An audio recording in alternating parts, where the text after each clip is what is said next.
하나님 권세 아래, 하나님 권세 아래라는 제목으로 말씀을 증거하겠습니다. 많이 없어졌다고는 하지만 아직도 우리 생활 곳곳에 일본어 헌죽들이 많이 있습니다. 뭐 예전처럼 뭐 스메끼리 벤또 뭐 그런 말 안 해도 왔다리 갔다리 이거 다 일본어고요. 뭐 저 태평백화점 없어진다는데 어떤 분이 데파토예요, 데파토. 데파토도 백화점을 말하는 일본 말입니다. 그런 것 중에 뭐 나와바리란 말이 있습니다. 들어는 보실 것이 나와바리다. 이 나와라고 하는 것은 새끼줄을 가리키고 할이라고 하면 잡아당긴다는 뜻인데 이게 원래 건축에 쓰이던 말인데요. 집을 지으려면 털을 잡고 줄로 먼저 잡아당겨서 방면 방, 뭐 마루면 마루 표시를 한 다음에 올라가죠. 이게 줄로 잡아당긴 그거를 이제 나와바리다 그렇게 말하는데 이게 오늘날 쓰일 때는 뭐 자기 구역 혹은 어떤 자기 세력 잘 알고 있는 것 뭐 그런 의미로 씁니다. 우리 신앙인의 삶이라고 하는 것은 우리의 하고 싶은 대로 사는 게 아니고 하나님께서 줄로 채워주는 구역, 하나님의 나와바리 가운데서 사는 겁니다. 오늘 본문에서는 이 남녀에 관한 문제가 나오고 있습니다만 본질은 남자냐 여자냐 그게 문제가 아니고 하나님의 창조의 질서를 인정하는가, 하나님의 질서를 인정하고 그 권세 아래에 살아가는가, 그 질문을 던지고 있습니다. 어떤 사람들에게는 오늘 본문 같은 내용들이 불편할 수 있죠. 남녀 차별이다. 근데 그것 자체가 하나님의 창조를 인정하지 않는 겁니다. 하나님께서 분명 구별되게 남자와 여자를 지으셨으나 오늘날은 그러한 것을 인정하지 않고 남녀를 구분하지 않고 사회적으로 젠더라, 다 중성인 사람을 가리키는 겁니다. 그게 평등인 줄 알고 그것이 참된 인간주의인 줄 알지만 인간성 말살입니다. 참된 휴머니즘이라고 하는 것은 말 그대로 하나님을 인정하고 그 창조 질서 안에 있을 때 참된 사람됨을 우리가 얻을 수 있어요. 헛된 세상의 사상에 속지 않아야 됩니다. 그러면 우리가 이 하나님의 창조의 질서를 인정하고 그 권세 아래 살아간다고 할 때 우리의 삶에는 어떠한 모습들이 나타날 것인가? 하나님께서 줄로 지어주신 그 권세 아래 살아가고자 하는 자들에게서 발견되어야 될 그러한 삶의 특징들에 대해서 살펴보도록 하겠습니다. 첫째로 하나님의 권세 아래 살아가는 자들에게서는 믿음의 순종이 나타나야 됩니다. 믿음의 순종이라고 하는 것은 사람의 생각을 포기하면 가능합니다. 그러니까 순종이라고 하는 것이 하나님의 뜻을 행하는 것인데 믿음으로 행하는 순종이 있고요. 사람의 뜻을 따라 행하는 행동도 있습니다. 이런 믿음의 순종을 위해서는 사람의 계산, 합리적, 인본주의, 우리 이런 것들을 경계해야 됩니다. 오늘 본문 읽었던 것처럼 하나님의 교회에 그런 규례가 없다. 남자와 여자 사이에서 왜 차별하는가? 이런 문제로 분쟁이 되었다는 겁니다. 또 그 중에서 그런 문제를 제기했던 사람이 있었던 얘기죠. 그런데 오늘 본문에서 바울은 뭐라 결론내는가? 오늘 본문 16절 말씀에서 변론하려는 태도를 가진 자가 있을지라도 우리에게나 하나님의 모든 교회에는 이런 규례가 없느니라. 그 당시 어떤 사회적 문화적 습성일 수 있겠죠. 교회 내에서 쓰고 안 쓰고의 문제가 대두가 되었기 때문에 바울 사도가 이렇게 서신에 기록할 만큼 된 거죠. 아무튼 교회 내에서 복잡한 문제였다는 겁니다. 그러면 그 가운데서 이 변론하려는 태도를 가진 자, 이 사람은 어떤 사람들이었을까? 일단 논리성이 있어야 되겠죠. 다른 사람에게 주장을 해야 되니까. 또 뭔가를 알아야죠. 아마도 그 당시 여러 가지 사상적 측면에서 앞섰다라고 자부하는 사람들이었을 겁니다. 그런 사람들이 주장하는 겁니다. 그러나 그러한 변론하는 태도를 가지고 나갈 것이 아니라 우리는 하나님의 권세 아래 사는 자들은 변론의 자세가 아니요 하나님의 말씀에 순종하는 태도를 가지고 나가야 됩니다. 하나님의 권세를 인정하고 나간다는 것은 이해하는 것이지 왜 하는 게 아니라는 겁니다. 그럼 여기도 마찬가지입니다. 그 당시 고린도 교회에 기도할 때 머리에 쓰는 것, 이것이 문제가 되어서 자칭 똑똑하다라고 하는 사람들이 자기 주장하여 변론하였는데, 사실 오늘날은 이 머리에 쓰는 문제가 우리 가운데 아무런 문제가 없습니다. 문제라고 생각하는 사람도 없죠. 그러나 다른 형태로 우리 가운데 그런 문제가 있는데 어떤 건가 하면, 혹시나 성도들 마음속에 변론하려는 태도, 어디 한번 따져볼까? 그런 마음을 가지고 있다 그러면 그 또한 우리에게 해당하는 말씀이 되는 겁니다. 아무리 내가 옳은 생각을 가지고 또 사람의 합리적 이론을 가졌을지라도 그런 변론하려는 태도를 갖지 마시고 우리는 다 순종하는 마음을 가져야 됩니다. 그럼 이 사람들이 틀렸는가? 맞았죠. 틀리지 않죠. 어떻게 보면. 왜 남자는 머리에 쓰면 안 되는가? 그 말이 왜 틀리지 않겠습니까? 그 여자는 왜 모자를 써야 되는가? 머리 길어야 되는가? 싹둑 밀면 안 되는가? 그 나름대로 일리 있죠. 그러나 하나님의 교회는 그런 규례가 없다. 우리가 어떠한 일이든 하나님의 교회에서의 분쟁과 어지러움과 다툼을 야기해서는 안 됩니다. 우리는 서로 변론하고 논리적으로 토론하고 그렇게 해서 믿음 생활하는 거 아닙니다. 우리는 오직 하나님의 일을 생각하고 사람의 입장에서 보았을 때는 충분히 공감이 될지라도 우리는 그런 걸 버려야 됩니다.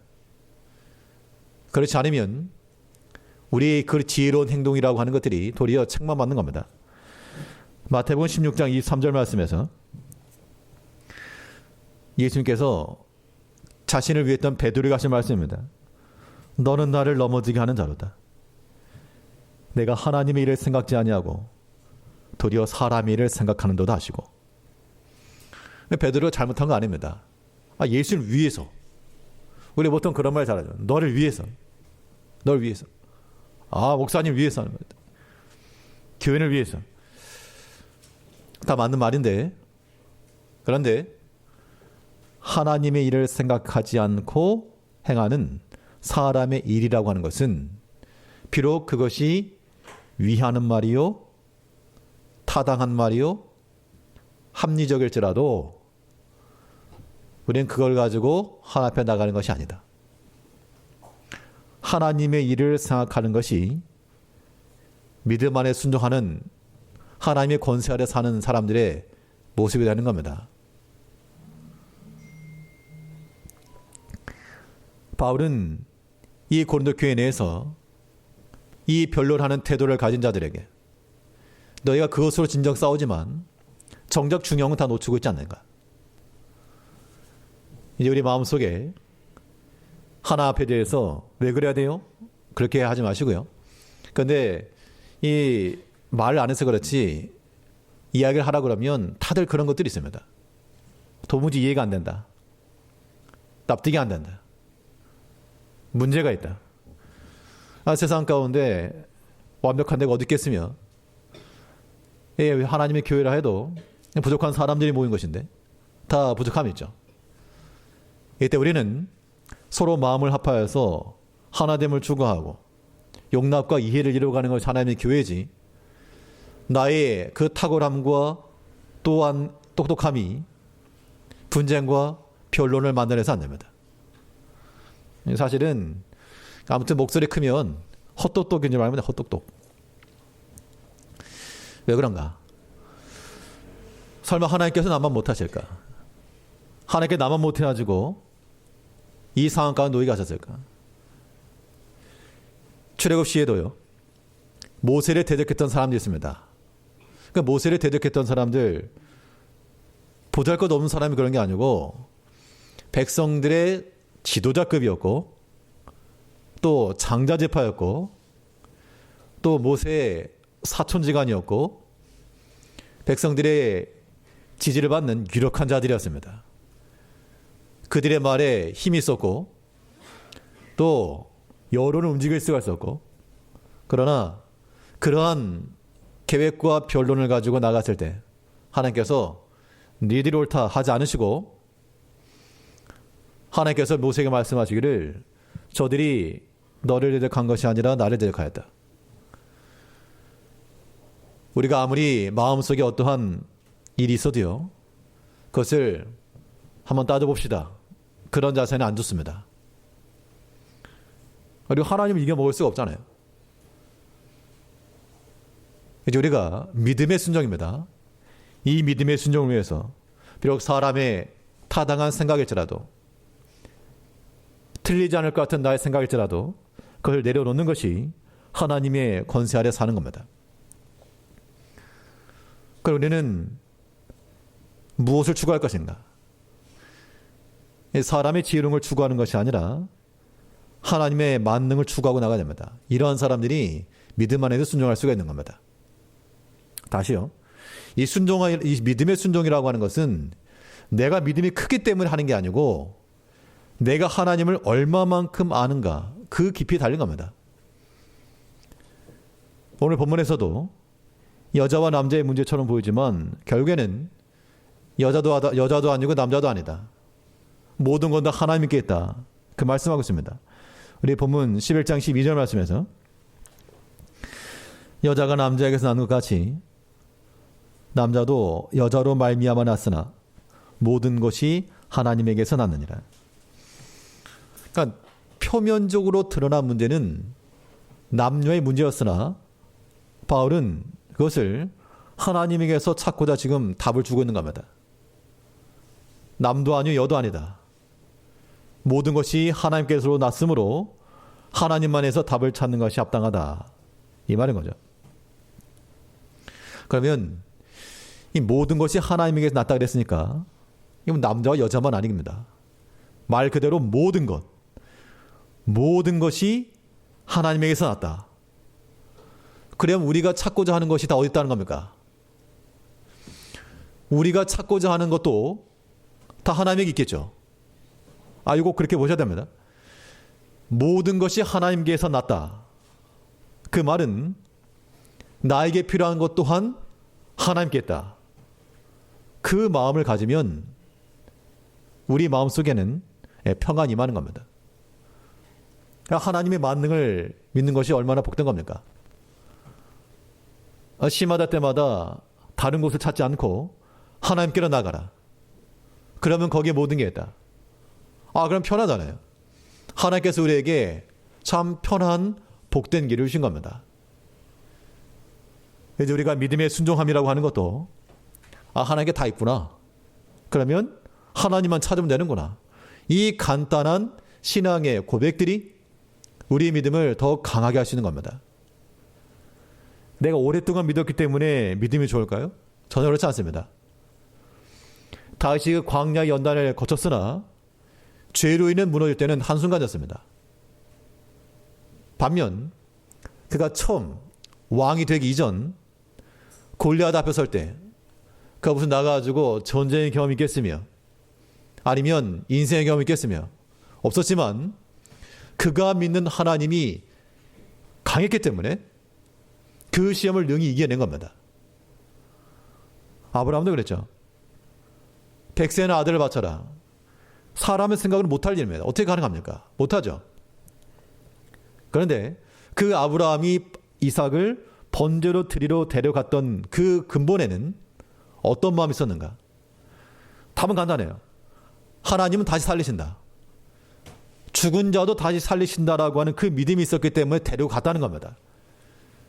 결국 아브라함 자체에 어떤 큰 믿음이 있었다는 것이 아니고 그가 믿은 하나님이 그 능력의 하나님이심을 보았기 때문에, 의심하지 않았기 때문에 큰 믿음이 나온 겁니다.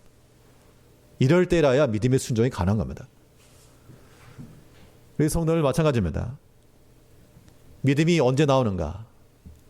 목사라고 해서 큰 믿음이 있다는 거 아니에요. 절대 아닙니다. 초신자라고 해서 믿음이 없는 것도 아닙니다. 도리어 하나님을 굳게 신뢰하고 그 만능하심을 믿고 하나님을 전적 의뢰하고 나가는 그들이 믿음 안에 순종될 수 있는 겁니다. 우리가 이런 마음 가져야 되는 거예요. 이것이 바로 하나님의 권세 아래 살아가는 사람들의 모습인 겁니다. 창세기 22장 8절 말씀에서 아브라함이 가로되 아들아 번제할 어린 양은 하나님이 자기를 위하여 친히 준비하시리라 하고 두 사람이 함께 나가서, 사람 입장에서 보게 되면 이게 제정신인가? 근데 그 아브라함은 하나님을 굳게 믿었다는 겁니다. 하나님께서 준비하실 것이라. 그 흔들림 없는 믿음이 있었기 때문에 그 아들을 번제로 바치라고 한 그 불합리한 명령 앞에서도 순종해 낼 수가 있었다.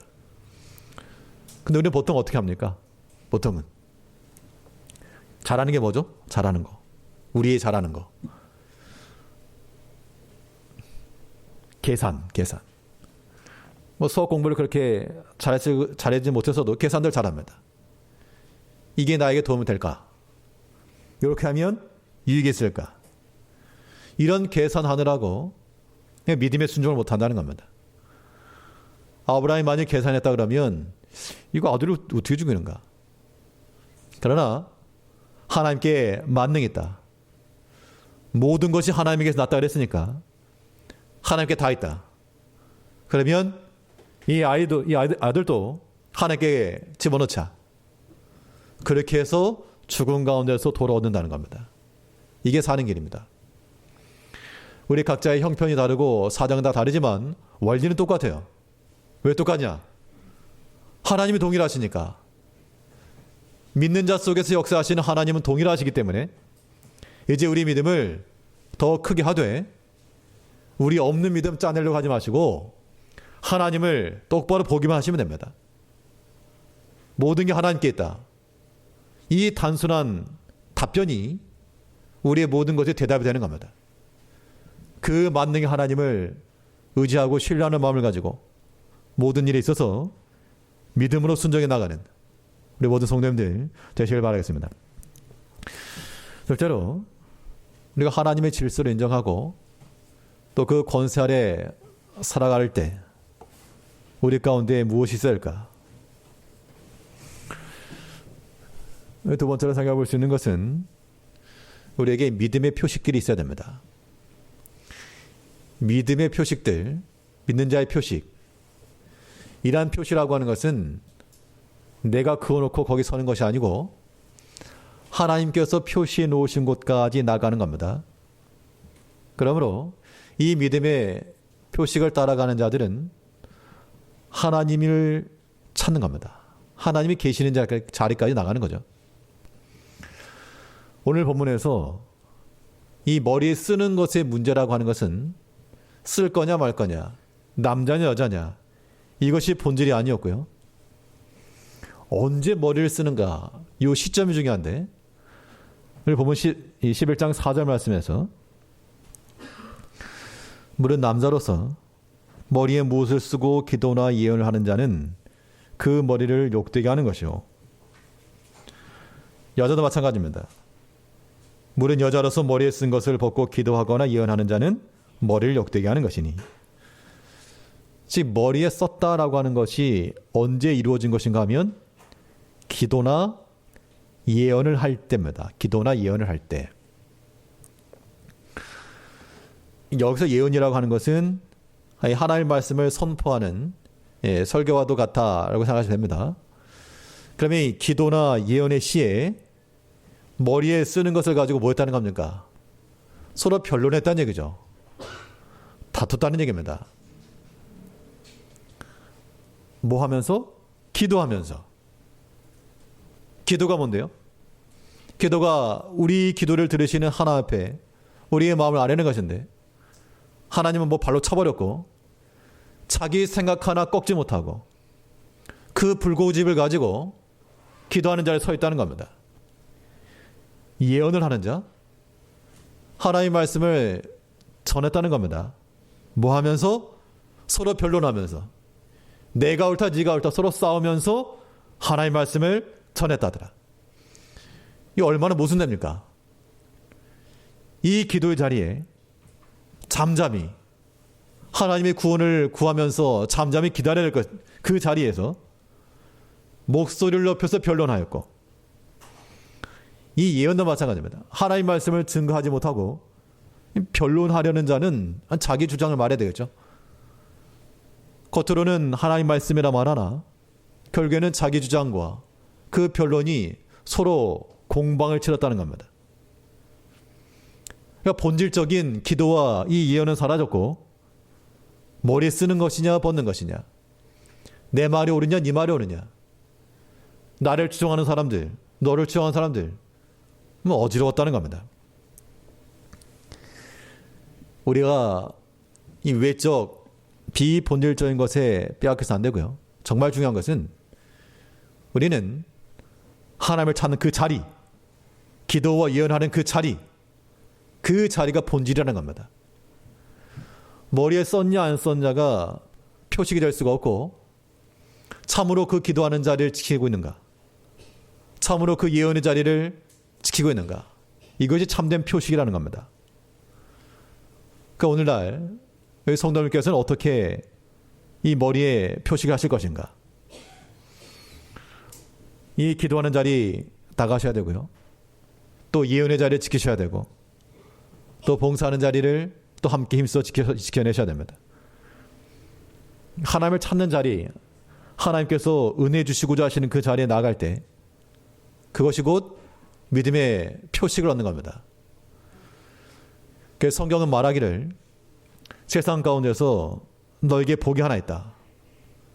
그 복은 곧 하나님을 가까이 하는 것이다 라고 말씀하고 있죠. 이것이 우리에게 동의가 되어야 됩니다. 시편 73편 28절 말씀에서 하나님께 가까이 함이 내게 복이라. 내가 주 여호와를 나의 피난처로 삼아 주의 모든 행사를 전파하리다. 하나님께 가까이 함이 내게 복이라. 본질은 여기 있는 겁니다. 하나님을 가까이 함. 이것이 곧 우리의 머리 가운데 있는 영광이죠. 본문에 있는 말씀대로 말하면 남자는 그 머리에 쓰지 않음으로써 영광이요, 여자는 머리와 쓰는 것과 긴 머리를 통하여서 주어지는 영광이라는 겁니다. 다 하나님 앞에서 결국에는 이 머리가 남자의 머리도 그리스도요, 여자의 머리도 그리스도요, 그의 머리는 또 하나님의 것이라. 우리의 머리가 어디로 가야 되는가? 우리의 모든 생각은 하나님께로 가까이 나아가는 것이 맞다는 겁니다. 그런데 우리의 삶을 돌이켜보면 우리 마음이 다 어디가 있는가? 하나님께로 나와 있지 못하고, 하나님께로 나왔다라고 하는 우리의 몸이 이곳에 있을지라도 우리 생각이 전혀 어디 뭐 딴 데 갈 수가 있죠. 그것은 표식이 없는 것이며 오늘 본문에 있는 것처럼 수치입니다. 수치. 이제 우리의 모든 영혼이 하나님께서 표시를 내오신 그 은혜의 자리까지 힘써 나아가 하나님을 찾으시고 그 기도하는 것과 예언하는 자리에서 우리는 하나님을 만나야 됩니다. 하나님을 찾아 나가는 것이 우리가 갖춰야 될 믿음의 표식이라 하면, 또 한편으로 무턱대고 다닌다고 해서 문제가 아닙니다. 하나님께서 찾으시는 자리에 우리가 또한 서 있어야 됩니다. 우리가 하나님을 찾고 하나님께서 우리를 찾으시고 이런 합 속에서 우리가 하나님의 질서를 온전히 수행해 나가는 겁니다. 우리 본문 10절 말씀에서는 이러므로 여자는 천사들 인하여 권세 아래 있는 표를 그 머리 위에 둘지니라. 그러니까 남자가 머리에 쓰지 않는 것도 그 머리 위에 그리스도께서 계시다라고 하는 권세 아래 있는 표요. 그 당시 여자들이 머리에 쓰는 것과 긴 머리 또한 권세 아래 있다라고 하는 표시였다는 겁니다. 딱 보면 이 표시가 있구나. 그것이 볼 수 있게끔 하라 그런 얘기죠.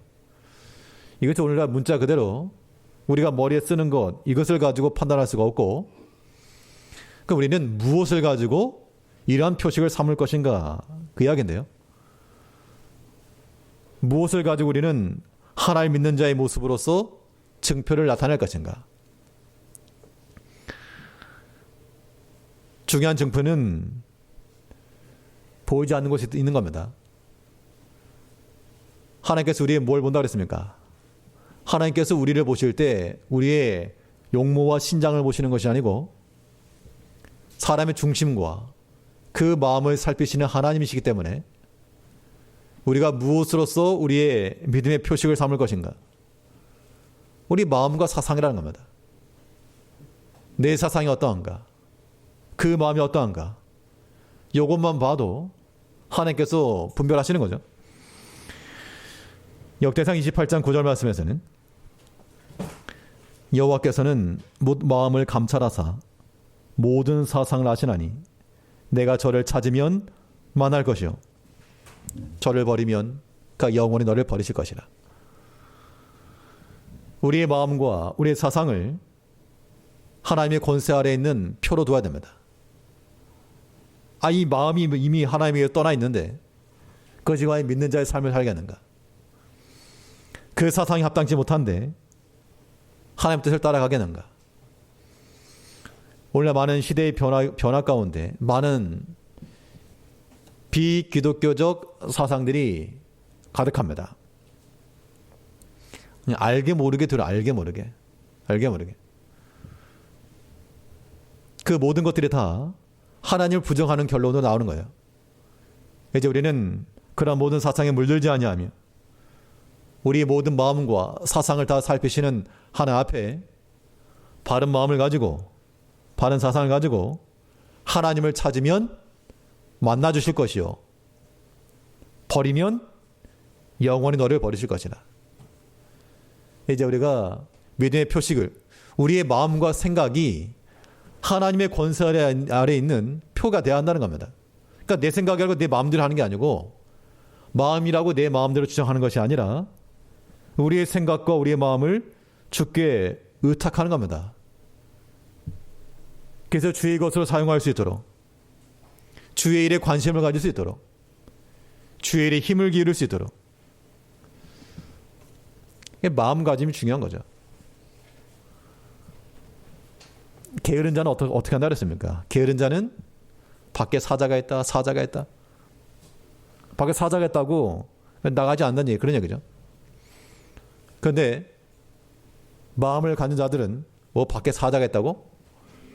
저 사자 한 마리만 잡으면 한 달은 먹겠다.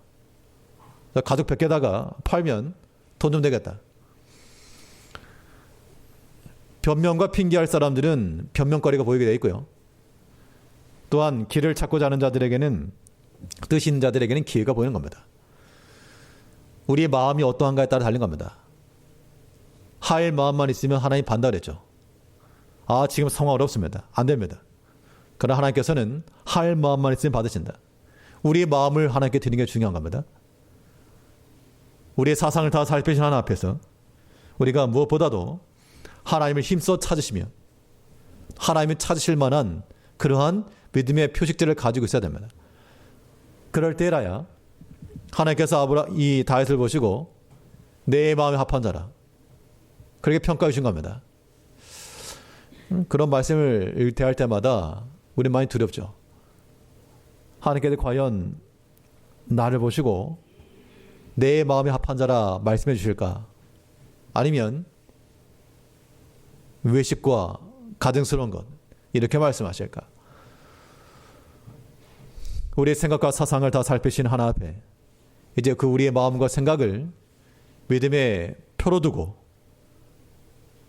그 표시를 가지고 믿는 자의 삶을 살아야 됩니다. 우리가 하나님의 권세 아래 있다는 그 증거가 비록 남에게 공개할 수는 없으나 내 마음과 생각이 주를 향하는 마음이요 주를 위하는 마음이요 그 마음을 가지고 주 앞에 충성하는 모든 성도님들 되시길 바라겠습니다. 또 우리가 하나님의 권세 아래 살아간다는 것은 믿음의 각성이 일어나는 겁니다. 이 믿음의 각성이라 함은 깨닫는 것. 깨닫는 계기로 삼는 자가 복된 겁니다. 오늘 본문 14절 말씀에서는 만일 남자가 긴 머리가 있으면 자기에게 욕된 것을 본성이 너희에게 가르치지 아니하느냐. 그러니까 지금 머리 문제로 이 변론하는 자들이 있었는데 만일 긴 머리를 하고 있으면 본성이 가르치지 아니하느냐. 뭐 오늘날은 그런 다양성을 인정하는 그런 문화이기 때문에 뭐 긴 머리를 하고 온다 그래서 뭐 특별히 뭘 할 사람 없고 또 여자분이 머리를 짧게 했다고 해서 굳이 뭘 할 사람 없으나 그러나 우리 마음속에 말 그대로 누가 시키지는 않았지만 본성이 가르치지 않는가. 그러니까 하나님이 지으신 질서가 그러하다는 것을 보여주고 있는 겁니다. 모든 것을 순리대로 써야지 그것을 영리로 쓰게 되면 다 문제가 있는 겁니다. 그렇기 때문에 하나님의 창조하신 그 질서를 인정하는가. 하나님 인정하는 자들은 이런 말씀에 거부감이 없는데 이걸 부정하는 자들은 계속 마음에 불편한 겁니다. 오늘 또 이런 페미니스트들 이 어떤 갈등 혹은 다툼 그걸 말하려고 하는 게 아니라 그 궁극에 가면요. 궁극에 가게 되면 하나님을 인정하지 않는 겁니다. 하나님은 창조 부정이에요. 그렇기 때문에 그런 사상들에 대해서 좋은 것이라 생각하지 마시고 이런 말은 욕먹을지 모르지만 절대 그렇지 않습니다. 본성이 가르치지 않는가. 결국 이건 영적 싸움인 겁니다. 우리는 이 믿음의 각성이라고 하는 것은 우리의 마음속에서 우리의 신앙 양심이 찌른 겁니다. 쿡 찔러가지고 불편하면 안 하면 돼요. 불편하면. 우리 신앙 양심에 걸림이 될 것 같으면 멈추시고 그래서 바울은 내가 범사에 양심을 따라 하나님 섬겼다. 하나님께서 만약 우리 마음 가운데 감동하는 거 주시면 그 감동을 따라 우리의 생각을 바꾸고 그때 이러한 깨닫는 계기가 필요한 겁니다. 하나님의 질서 가운데 그의 권세 아래 사는 백성들은 하나님께서 우리에게 말씀하시는 것을 듣고 돌이키는데 하나님께서 우리에겐 여러 가지 과정을 통해서 다 말씀해 주십니다.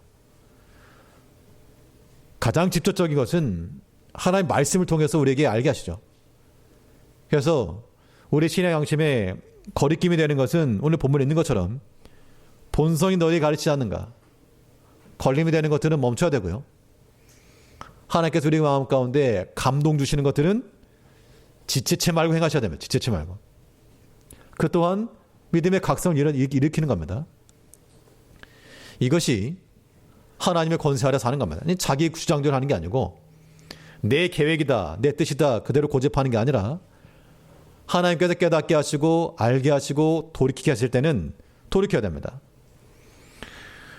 누가복음 24장 32절 말씀에서 우리에게 말씀하시고 우리에게 성경을 풀어주실 때 우리 속에서 마음이 뜨겁지 아니하더냐고.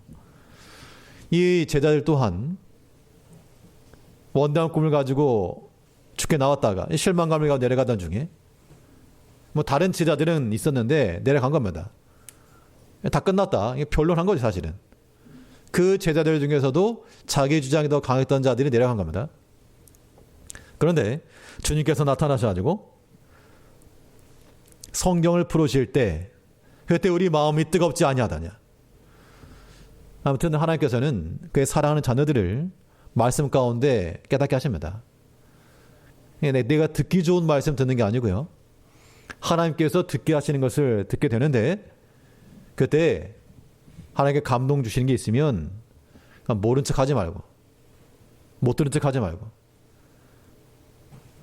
그 감동함이 사라지기 전 실행해 나가야 됩니다. 그래서 성경은 뭘 말했습니까? 예언을 멸시치 말아라.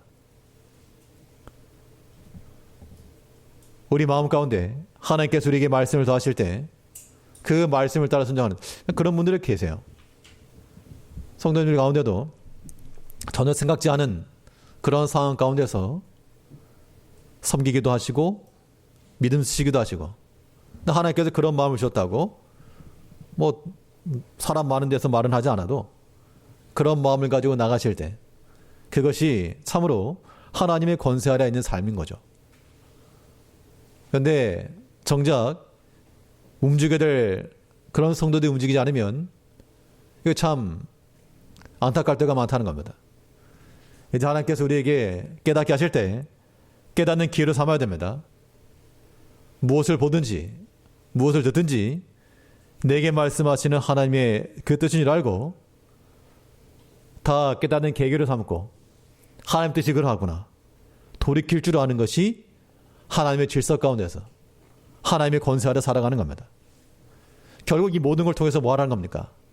하나님의 교회 내에서는 분쟁과 변론과 다툼 없이 다 하나로 화합되거라. 기도하고 예언, 말씀 듣는 중에 서로 막 다투고 있어 보십시오. 그런 걸 뭐라 말합니까? 부모님들이 보실 때 자녀들 싸워요. 어떤 문제로? 그러면 그 마음이 어떻습니까? 1번 편하다. 2번 속 쓰리다. 목회자 입장에서 봤을 때 성도들이 서로 사랑하고 하나 되는 마음을 가지면 이건 참 하나님의 마음처럼 기쁜데 그렇지 못하고 어떤 변론, 분쟁, 다툼이 있으면 속에 썩어가는 겁니다. 우리가 어떤 계기든 내게 말씀하신 하나님의 뜻을 알고 깨닫고 돌이켜 각성하며 서로 화합의 계기로 삼아야 됩니다. 결국 바울 사도가 이 고린도 성도들에게 주신 말씀 속에서 서로 변론하지 말라 그 얘기 아닙니까? 차기정하지 마라 그런 얘기죠. 아무리 그런 태도를 가지고 있어도 하나님의 교회에는 그런 규례가 없다.